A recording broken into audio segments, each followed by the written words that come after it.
Hey guys, Iggy Games here again, and today I'm going to be talking about a very old console. Not very old actually, but it's one of the classics from the 6th generation, and this is a new series on the Iggy Games channel where we're going to be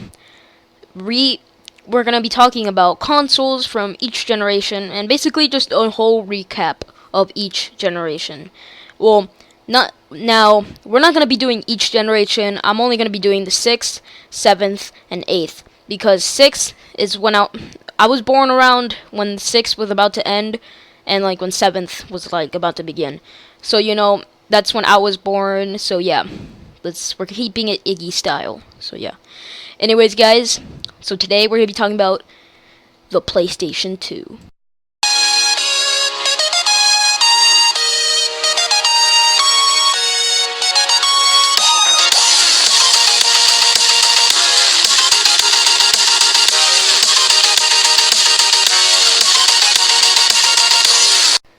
So yeah, the PS2. I got it when I was around 4 years old. So I don't remember like jack shit about it. I just remember like all the fun times I had. I don't remember how it went down when I bought it. I know my brother bought it, and of course he ended up selling it just because he wanted money for an Xbox 360. And literally he asked me, so do you want to sell the Wii U?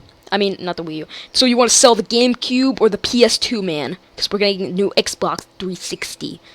Or wait, no. He was sounding more like a 12-year-old. Okay, never mind. So, do you want to sell the GameCube or the PS2? Anyways, so yeah, we sold the PS2, which really sucked for me because I really liked it, but I chose the GameCube because of Smash Bros. And just like my overall love of Mario. And just like, it's just the GameCube was my first ever console, so why would you sell something that's so sentimental to you? It means so much to you. So yeah, we ended up selling it, but we're gonna be talking about all the fun times I had when I had the console. So yeah, one of the first games I got was, well, we were actually at a bread store, which was really weird. The fact that they sell video games at this store where they sell bread as well.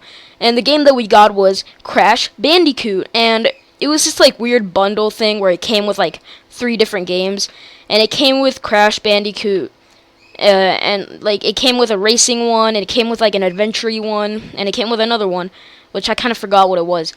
But yeah, I mean that's kind of what it was. That's kind of what like started my PS2 journey, and that's what I really mostly played on PS2 was Crash Bandicoot. And I also my brother ended up getting Grand Theft Auto San Andreas, but he never let me play it, even though I always wanted to. But besides that, we're gonna be talking about that one game, the game that I played the most, Spider-Man Friend or Foe.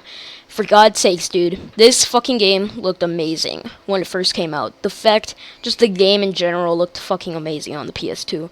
I mean, the graphics right now don't look that good, but dude, back then, holy shit, dude, the graphics were amazing. It was so beautiful. I've never seen something so like detailed before. That was like the first time I ever saw something detailed. Before that, I was like used to like kind of Nintendo-y characters where they weren't that detailed, but they still looked pretty nice. But this time they had more detail on like the suit. You could see all the webbing. It was just amazing, and the game was amazing overall. And I'm considering buying a PS2, like a brand new PS2, one that's still in the box, because they still sell those on Amazon. I'm considering buying a brand new PS2 just because of this game.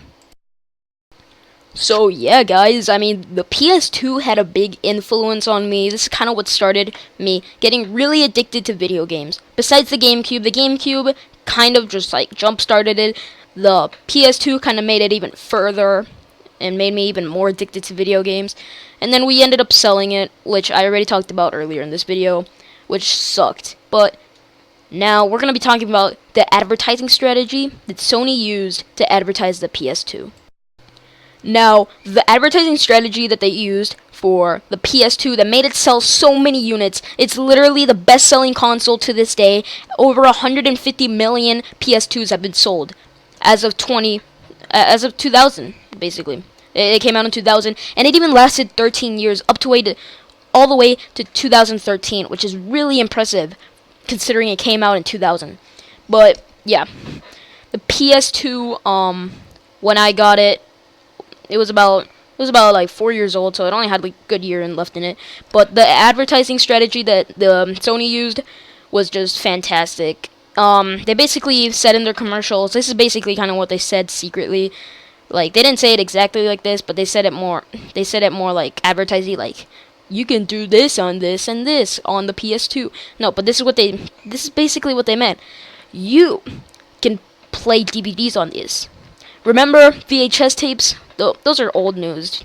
You know DVDs? That's the brand new thing. You can play DVDs on the PS2. And for God's sakes, guys, the PS2 was really cheap for a DVD player, and a lot of people bought it for a DVD player.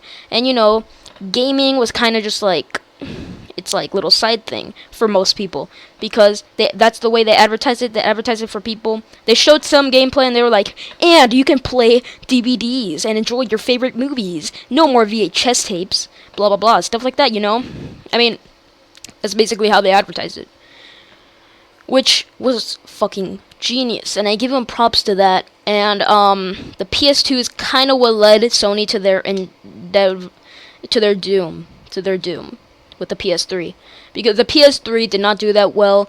And I mean, it did do good, but it didn't do as well as the PS2 as they thought it would. At least they thought it would do better, but it didn't.